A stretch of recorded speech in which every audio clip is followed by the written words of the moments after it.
Deadline today for the Riverside County District Attorney to decide whether or not to release Sarah Cruzan from prison.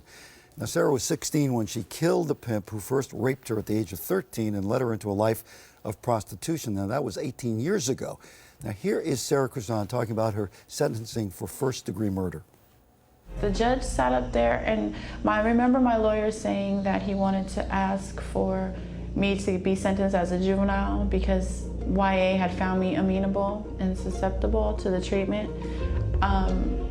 But the judge said that because of my crime, and he said it was well thought out, that I deserved the life without.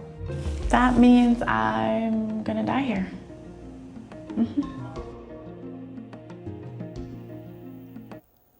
All right, on his last day in office, Governor Schwarzenegger granted her request for clemency, changing the sentence to 25 years with the possibility of parole. Joining us now, we have Robin Sachs with us. I'm sharing this like spot with you. Yes, you are, along with LA County Probation Directors Michelle Guyman and HANIA Cardenas. Close enough? Yes. Okay, yes. all right. This one case puts a spotlight on so many other cases and issues. It's a heartbreaker. You see that when you look at the life of this girl, she had every disadvantage you could possibly have. At age 13 is when she was introduced into prostitution. How did that happen? Well, we have a lot of girls in LA County that are even younger than Sarah Cruzan. As a matter of fact, we just received a call yesterday on an 11-year-old that's been sexually trafficked.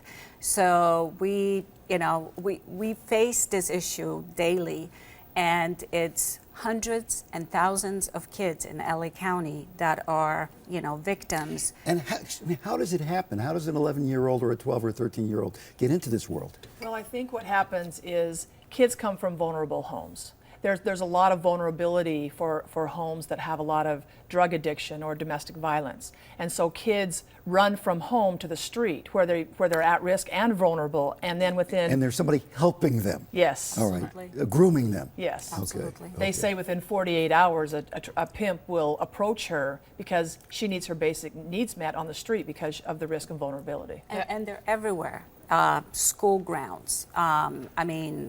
Bus stops. We've even encountered a few of them actually trying to recruit a girl on the street. So they're just... And you guys work for the Department of Probation, Correct. right? Yes. And the Department of Probation, I worked as a prosecutor with probation. And so often, from the perspective of probation, the reason why you guys get involved is because these girls are actually arrested for prostitution. So we call them prostitutes. Yet, in my perspective, a kid can't be a prostitute. Well, They put can be it a in perspective. prostitute. We're talking about like a 14-year-old arrested for prostitution. 14, Yes. 12. 12-year-old, there's Yes. something wrong even with the Yes. wording here, isn't it? Absolutely. Yeah. Right. Well, wording is so much of the problem too. Absolutely. We call it human trafficking. You think that it's, something that occurs in Laos and Cambodia and Mexico, but it's something that actually exists right here. But this is my question, and it's a tough question because from the point of view of a prosecutor, prosecutors prosecute gang members for killing other gang members. She killed somebody. Yes. And where did the system go wrong that she had to exercise her own self-help here? Where could she have gone? Well, I think what happens is, again, there was significant trouble happening in her family.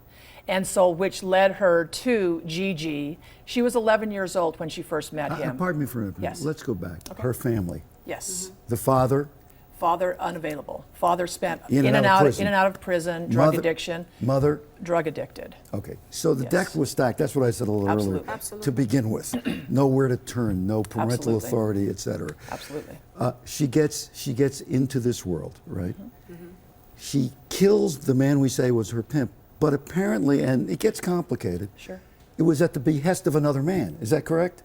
Yes. Okay. And what happened was, I think she was in a desperate place. And so she reached out to another trafficker who helped her set up the plan. And this is how you can take care of this problem. And then I will take care of you and help you through it because he was very abusive towards her. Robin, are we just inadequately set up to deal with all the subtleties of a situation like this? I think we are. I mean, I think we've come a long way in the world of child sexual assault. I mean, I think we now recognize that child sexual assault is prevalent, but yet I think that there is a belief that somehow these girls, if they are willing or seemingly willing to do it, that it's somehow consensual and they wanted it and they deserved it, or they... But no, but wait. Nobody thinks that. Nobody thinks that of a 13-year-old. But they do. Am I right? They absolutely do. And I think the reason we do is because by the time most of us get in contact with these kids, they're 16, 17 years old. They're not that 11, 12-year-old. And they're hardened that's been at this exploited. point. Yes. Absolutely. Okay. And so we have an attitude about they made a choice. This is a glamorous life. Until you realize this started for them sometimes at 10, 11, and 12. Yeah. And how can a 10-year-old choose that this is what I want to do with my life? Yeah. I mean, you show me a tough at the surface, self-destructive kid, and I'll show you a kid who's had a horrible life. Now, Well, and they're not likable, by the way. They're not, you know, they run away, they use drugs, they've been, you know, they're defiant. So is it a negative thing where you say, well, really, there's not much we can do because it's already written in stone by the time you get to them? Well, I think that's why prevention is the key. And, you know, we are really emphasizing going to schools and reaching out the youngest population. Junior high school. High school's too late. Junior high school. And really letting them know, teaching them about the recruitment tactics. What are they looking for? What makes you vulnerable? But they have no safe harbor. Correct. That's the problem, isn't it?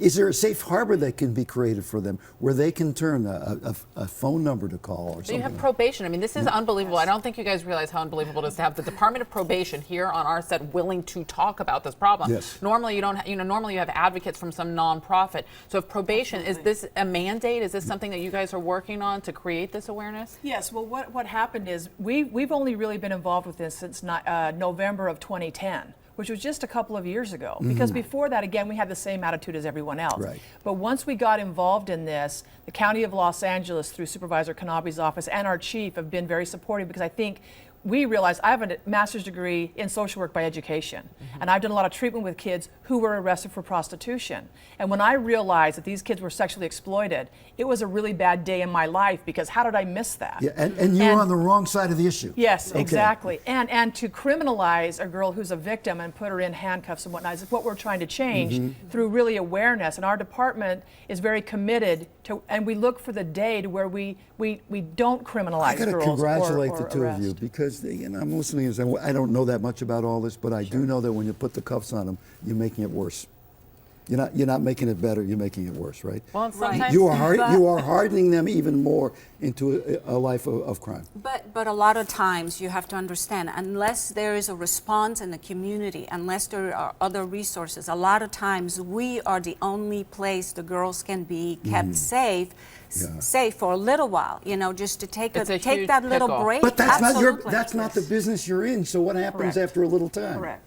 And I think what's happened is it's changed the way we view these girls within our own department. So we're doing a lot of outreach and support. And across the country, we've been talking, and a lot of people are really taken aback when they realize juvenile justice is really taking a lead in this and trying to change the culture within the juvenile justice so system. today in Riverside County, there will be a decision by a judge about Sarah Croissant, the one who started this discussion about what's going to happen. We hope she's freed. We hope a decision Absolutely. comes down that they give her time served and she'll, take her 17 life years back. she's done. Is that 18 right? years. 18 years that she's done. And then if she gets out, and who knows what her mental and emotional state would be, but what a role model she can be to these girls we're talking about. Absolutely. Because she's been there and done the worst of everything. Absolutely. And she's planning on doing just Is that right? Absolutely. Oh, okay. Okay. Yes. All right. And you guys speak with her in jail. You guys actually go and visit with Yes, her. And what's yes. she saying her plans are? She's very resilient. I've never seen anyone that is. She's inspiring to both of us, just because of the things that she's done, and she's looking forward to getting out and really just having a life, just the basic things like going to the beach. Again, this started for her at 11. She's having a life. Yeah, Having a life. exactly. Just Yeah, having a without life. pimp. Yeah, And having a life exactly. without. All right. First of all, thank you both for being here. Thank you. Absolutely. If she gets out, I hope you can bring her here so she can talk to some kids Would and love to. everybody else watching, okay? We would love to. Thank Thank you so Absolutely. much. We have a little gift for you, Pleasure. too. This is our Thank you. Girls Are Not for Sale Okay. I love that. Here you go. campaign here. So matches thank you my for having And us. thank you. you. Michelle. All right. Thank you.